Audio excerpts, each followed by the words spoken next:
Practice learning with Kamrul Hasan থেকে সবাইকে স্বাগত জানাচ্ছি। আমি আপনারা জানেন আমি ইংল্যান্ডে এসেছি MA ইন এডুকেশন করার জন্য। তো এখানে একটি পার্ট টাইম চাকরি আমাকে করতে হয়। তো এর জন্য খুব ব্যস্ত থাকি। আর সেটিংস তো আমার পর্যাপ্ত নেই যাতে আমি একটি ভালো ভিডিও করব। তারপরও আমার একজন সাবস্ক্রাইবার আমাকে বিশেষ রিকোয়েস্ট করেছেন টমলিনসনের 13টি পয়েন্ট নিয়ে আলোচনা করার জন্য। তো ওনার পরীক্ষা এসে গেছে, তাই এই বিষয়গুলি আমি আলোচনা করছি। তো কোয়ালিটির চেয়ে আমি বিষয়টি আলোচনার উপরেই বেশি জোর দিয়েছি যেহেতু ওনার পরীক্ষা এসে গেছে। তো সেই পয়েন্টগুলো যদি আমি শুরু করি, 1 নম্বরে হচ্ছে number 1, materials should help learners to feel at ease. অর্থাৎ এখানে বলা হচ্ছে যে ম্যাটেরিয়ালস আমরা এমন ম্যাটেরিয়ালস দেব যাতে লার্নার এটিকে সহজভাবে নেয়, তাকে জিনিসটা যাতে সহজে গ্রহণ করে, সহজ ফিল করে। তো শিক্ষা হবে সহজ, সেই ম্যাটেরিয়ালস যেন সহজে, সেটি বলা হচ্ছে। Number 2, what is being taught should be perceived by learners as relevant and useful. আমরা অনেক টিচারই আমরা এমন কিছু ম্যাটেরিয়ালস দেই যেগুলি কিন্তু রিলেভেন্ট না এবং ইউজফুল না। তো সেটি বলা হচ্ছে রিলেভেন্ট হতে হবে এবং সে যেটি চাচ্ছে সেটি যেন থাকে, তার মনের ইচ্ছা যাতে পূরণ হয়। Number 3, materials should require and facilitate learner self investment. অর্থাৎ তাকে যেন একটি ইনভেস্টমেন্টের মতো যেন এটি মনে হয় যে এটি সে করবে, পড়বে, বুঝবে এবং সে ইমপ্লিমেন্ট করতে পারবে ভবিষ্যতে। এটিকে বলা হচ্ছে ইনভেস্টমেন্ট। তাহলে শুড রিকোয়ার, ফ্যাসিলিটেট, সে নিজে যাতে এটি করতে পারে, এটি যাতে ফ্যাসিলিটেট করে সেই ম্যাটেরিয়ালসগুলি, সেটি বলা হচ্ছে। Number 4, learners must be ready to acquire the points being টট। অর্থাৎ লার্নারকে অবশ্যই এমন কিছু ম্যাটেরিয়ালস দিতে হবে যাতে যেগুলি সে অ্যাকোয়ার করার জন্য, যে পয়েন্টগুলি শেখানো হচ্ছে সেগুলি যাতে সে অ্যাকোয়ার করতে পারে, সে যাতে নিতে পারে, সেরকম হয়। Number 5, materials should expose the learners two language in authentic use. অর্থাৎ যে ল্যাঙ্গুয়েজটি সে শিখবে, ল্যাঙ্গুয়েজের জন্য যে ম্যাটেরিয়ালস জন্য দেওয়া হচ্ছে সেটি যেন অথেন্টিক ইউজের জন্য হয়, সে যাতে সেই বিষয়ে যাতে সে এক্সপোজড হয় অথেন্টিক ইউজ করার জন্য, সেই ধরনের ম্যাটেরিয়ালস যাতে হয়। The learner's attention should be drawn to linguistic features of the input. তাহলে লার্নারের শিক্ষার্থীর অ্যাটেনশন শুড বি ড্রন, তার দৃষ্টি যেন আকর্ষিত হয় কিসের প্রতি?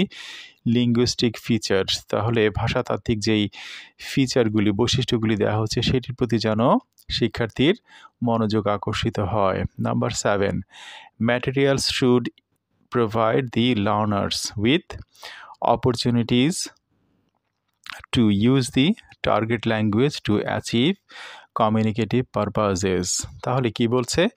Materials should provide the learners with opportunities. অর্থাৎ এই ম্যাটেরিয়ালসগুলি শিক্ষার্থীকে যেন সেই সুযোগ করে দেয় যাতে target language to achieve communicative purposes. তাহলে আমি শিক্ষার্থী যেই ভাষাটি শিখবে সেটি যেন কমিউনিকেটিভ পারপাসে যেন সে শিখতে পারে, ম্যাটেরিয়ালসটি যেন এমন হয়, তাহলে সে যেন ব্যবহার করতে পারে, কমিউনিকেট করতে পারে সেই ল্যাঙ্গুয়েজটি, ম্যাটেরিয়ালস যেন তেমন হয়। Number 8, materials should take into account that the positive effects of instruction are usually delayed.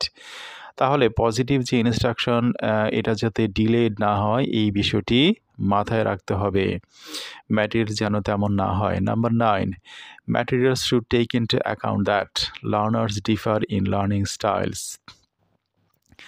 তাহলে লার্নিং স্টাইলের মধ্যে যেন ভিন্নতা আসে, একরকম হলে একঘেয়েমি চলে আসতে পারে, এই বিষয়টি মাথায় রাখতে হবে। ম্যাটেরিয়ালস যেন এমনভাবে দেব যাতে একটু ভিন্নতা থাকে, যাতে একঘেয়েমি, মনোটোনি না আসে।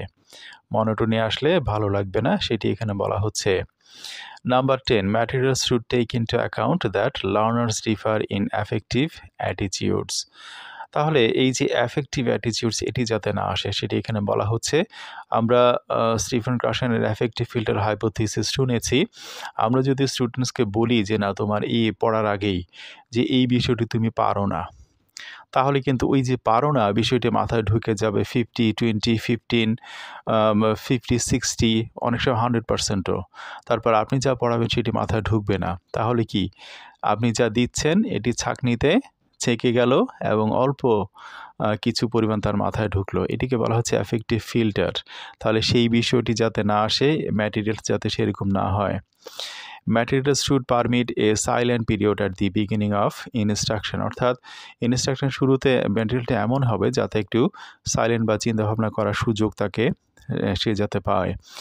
Number 12, materials should maximize learning potential by encouraging intellectual, অর্থাৎ ম্যাটেরিয়ালসটি এমন হবে যাতে তার লার্নিং পোটেনশিয়াল যেটি আছে, মেধা আছে, সেটিকে যাতে ম্যাক্সিমাইজ বৃদ্ধি করে। কিভাবে? এনকারেজিং ইন্টেলেকচুয়াল, তার যেই মেধা আছে সেটিকে যাতে এনকারেজ করে, উৎসাহিত করে। অ্যাস্থেটিক অ্যান্ড ইমোশনাল ইনভলভমেন্ট, সৌন্দর্য দিয়ে এবং আবেগ দিয়ে যাতে সেটিকে আবেগ যাতে তার ভিতরে থাকে, which stimulates both right and left brain activities. আমাদের ব্রেইনের দুটি পার্ট, একটি আমাদের আবেগ, আরেকটি হচ্ছে অ্যাক্টিভিটি। তো দুটি যাতে আমাদের চললেই কিন্তু আমরা ফুকুশাস একটি বলেছেন যে আমরা যখন পড়ি, আমরা যখন জানি তখন মনে থাকে, আবার ভুলে যাই। আবার যখন আমরা করি তখন বিষয়টি ভালোভাবে আমাদের জানা থাকে। তো যখনই আপনার দুটি ব্রেনের দুপাশ ব্যবহৃত হবে তখন আপনি ভালোভাবে জানবেন, সেটি এখানে বলা হচ্ছে। আর আপনি কোনো কাজে যদি স্টুডেন্টসদেরকে আপনি এনকারেজ করেন, এটিকে বলা হচ্ছে বিহেভিয়ারাল থিওরিজ, অর্থাৎ পজিটিভ রিইনফোর্সমেন্ট। এই যদি আপনি ভালোকে ভালো বলেন তাহলে কিন্তু আরও ভালো হয়ে যায়, সেটি এখানে বলা হচ্ছে, সেইভাবে যাতে হয়। Number 13, materials should not rely too much on controlled practice, অর্থাৎ খুব বেশি যাতে কন্ট্রোল প্র্যাকটিসের উপরে না যায়। আমি শুধু ম্যাটেরিয়ালস বা আমি কম্পিউটার স্লাইড এই কন্ট্রোল যে বিষয়গুলি সেগুলিতে যাতে আমরা না যাই। তাদেরও একটু স্বাধীনতা, একটু গ্রুপ ওয়ার্ক, একটু এই টাইপের একটু ভিন্নতার দিকে যাতে চলে যায়, সেও যাতে কিছু করতে পারে। এই যে ব্রেনের দুটি পার্ট যাতে ব্যবহার স্টুডেন্ট করতে পারে সেই বিষয়টি বলা হচ্ছে। তাহলে খুব বেশি কন্ট্রোলড প্র্যাকটিসে যাতে না যাওয়া হয়, এই হচ্ছে বিষয়টি। আর আপনি যদি চান, আমার আরেকটি ভিডিও আছে টমলিনসনের উপরেই, এই 10টি পয়েন্ট দিয়ে আমি করেছি, ইএলটি ম্যাটেরিয়ালস অ্যাডাপ্টেশন। তো সেই ভিডিওটি আপনি খুঁজে নেবেন, অথবা আমি আপনার লিঙ্কটি